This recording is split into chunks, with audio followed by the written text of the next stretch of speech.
जी नाज़रीन, मौसमियात खाते तरफ़ां सिंध में बरसातनि जी अगकथी खां पोइ DH ऐं CBC तरफ़ां हंगामी सूरत खे मोड़ ॾियण लाइ मशक़ूं जेकी आहिनि उहे कयूं वियूं। असां हिन वक़्तु डिफेंस जे इलाइक़े खयाबान शहबाज़ में मौजूदु आहियूं। हिते DH ऐं CBC जी जेकी टीमूं आहिनि उन्हनि मुख़्तलिफ़ हंगामी सूरत खे मोड़ ॾियण लाइ रिहर्सल कयो आहे। असां सां हिन वक़्तु डायरेक्टर कर्नल रिटायर्ड काशिफ़ जेकी आहिनि उहे गॾु आहिनि। असां वधीक उन्हनि खां पुछंदासीं।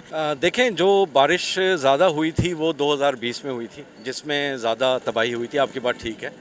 लेकिन 2021 में भी हमने काफ़ी इंतज़ामात किए और उसमें अल्लाह का रहम रहा कि ज़्यादा बारिशें नहीं हुई, लेकिन हम तैयार थे और इस दफ़ा भी हम मुकम्मल तौर पर तैयार हैं किसी भी किस्म की बारिशों के लिए।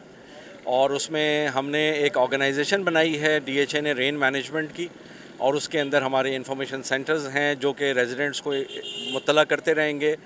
हमारे रिकवरी एंड रिलीफ कैंप्स हैं उसके अंदर। फिर उसके अलावा हमारी डी वाटरिंग टीम्स हैं जिनके साथ हैवी पंप्स हैं, मशीनरी है, और इसके अलावा रिलीफ कैंप्स हमने बनाए हैं जहाँ पे लोगों के लिए रिहाइश का बंदोबस्त, फूड, मेडिकल, हर चीज़ अवेलेबल होगी। हमारा बहुत ही क्लोज़ कोलैबोरेशन है कि इलेक्ट्रिक के साथ, सिंध गवर्नमेंट के साथ, फलाई इदारों के साथ और कैंट बोर्ड क्लिफ्टन के साथ।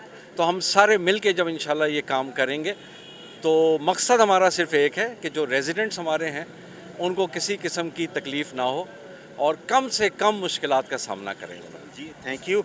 कर्नल रिटायर्ड काशिफ़ जूं अवां ॻाल्हियूं ॿुधियूं आहिनि। संदसि चवण आहे त टीमूं तैयार कयूं वियूं आहिनि, रिलीफ कैंपूं जेके आहिनि उहे क़ाइमु कयूं वियूं आहिनि त जीअं कंहिं बि हंगामी सूरत खे मोड़ ॾेई सघिजे ऐं जेकी डिफेंस क्लिफ्टन जा रिहाइशी आहिनि उन्हनि खे जेको आहे सहूलियतूं जेकी आहिनि उहे फ़राहम करे सघजनि त जीअं बरसातुनि दौरान कंहिं बि क़िस्म जी का परेशानी जेका आहे उहा न थिए। कैमरामैन शामिर ख़ान सां गॾु हबीब जमाली, टाइम न्यूज़, कराची।